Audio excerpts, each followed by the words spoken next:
How to connect Spotify to Discord. Hi everyone, I'm here to assist you today without any delay. Let's jump right in. First, open Discord on your device. Make sure you're logged into your account. Then click on the gear icon at the bottom left corner of your screen, which is the user settings. In here, on the left side, scroll down and click on Connections.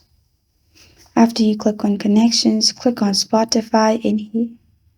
After you click on Spotify in here, select Login with Google, Facebook, or Apple and connect your device. You will find this kind of screen.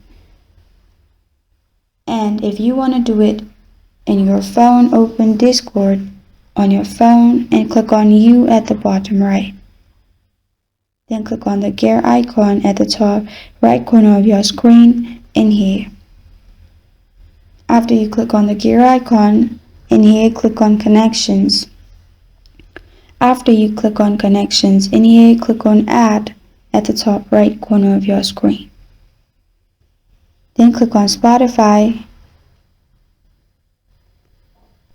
After that, it will lead you to this kind of page. In here, you will need to log into your Spotify account using Google, Apple, or Facebook.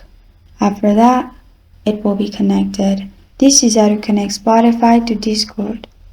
Thank you for joining me today. If this video helps you out, please leave a like and subscribe for more. Got a question or want to suggest a topic? Comment below. Thank you for watching.